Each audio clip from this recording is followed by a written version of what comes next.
slippery climb out of the river. Trouble. After months of being cut off, there's a break in the weather. Roads have reopened, and Jason's clients are desperate for his fuel. This time of the year is like playing Russian roulette when you're trying to get fuel into people in the bush, because the weather can change in 5 minutes.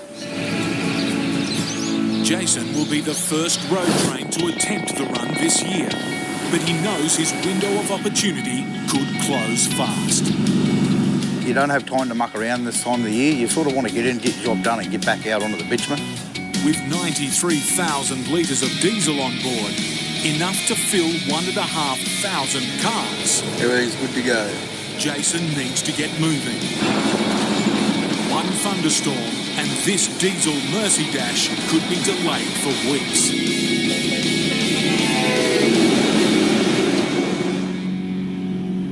But just a few kilometres outside of town, gridlock.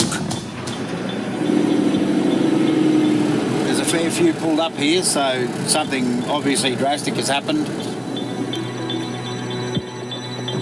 All we can see from here is something's rolled over onto the left-hand side table drain, and they've got tarps up. Really can't see nothing. I don't want to walk down there and have a look either.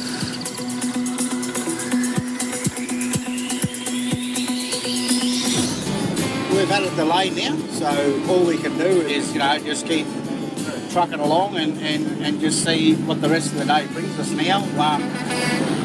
There's no such thing as making up time. After a day and a half of solid driving, Jason's reached the start of the dirt.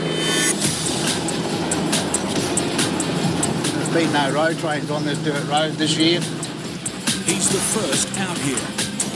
For 53 metres of road train, this is uncharted territory. Even though we've got dust still blowing up behind us, underneath it's still moist. We should be fine as long as you don't break through. But up ahead, a damaged section where another vehicle has broken through. Got a little bit of a dark section up here on the road. It could be a bit of a wet spot. Slow down now, and Jason risks getting bogged. Time to floor it. As long as you keep your momentum going.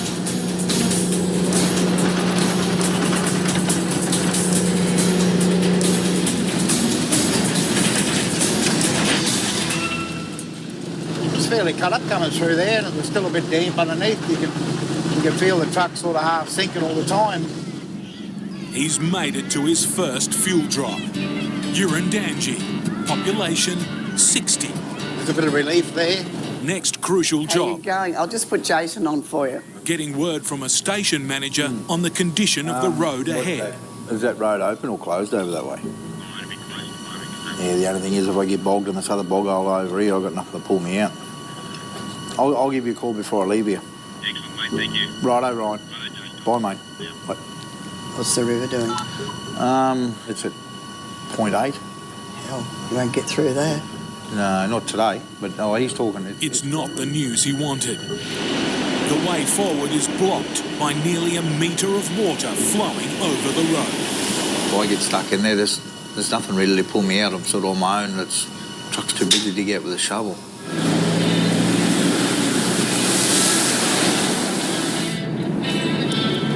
We're just coming up to the end of the bitumen on the Donahue Highway. Say goodbye to our hard black stuff and hello over to the different coloured rough stuff. He's on the dirt, and for the first time in 3 days, there's not a cloud in the sky. Jason can start thinking about offloading some fuel.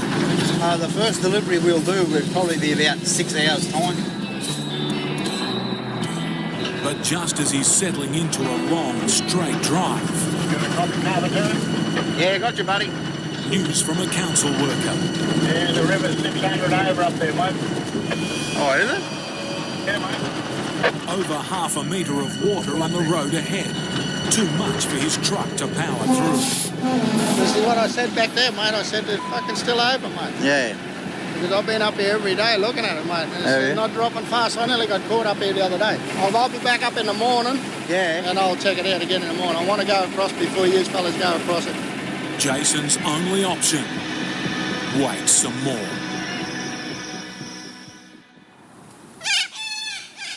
Next morning, and the water levels have dropped. Jason wants to go, but the council arrive, having checked the crossing. He's here now, so we'll see what the verdict is. It's below 0.4. It's touch and go. He's leaving it up to my call to go through. So yeah, no, we'll give it a go. Jason's backing himself to make it across. Feels a little bit soft, but hopefully we'll be okay. We just go into it steady and don't do anything silly. It's critical he hits it with enough speed. Too slow, and he could get stuck.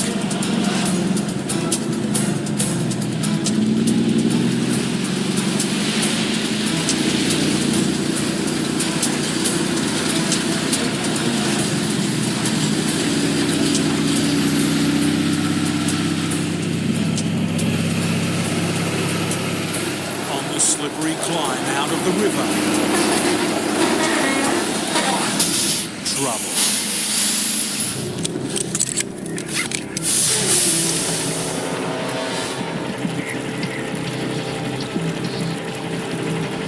See, all this water up here is from fucking people racing through here fast in cars, carting the water up the fucking bank.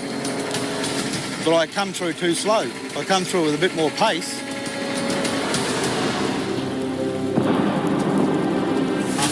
Frustrating hour, a local station owner arrives with some serious pulling power. Jason's relying on the stiff bar to hitch up to the grader. There's just one problem. It doesn't fit. I got a chain there. How big a chain? Not big at all, and far from ideal for pulling 130 tonnes of bogged road train.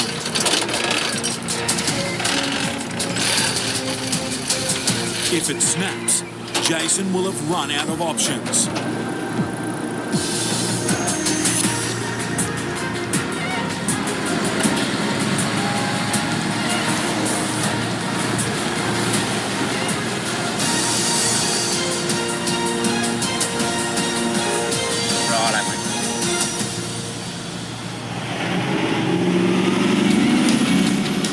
At last, it's all clear ahead.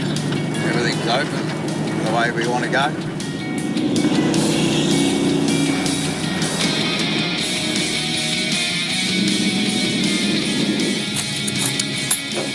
Finally, he's made it to his most remote customer. It's always a good feeling to start delivering some fuel.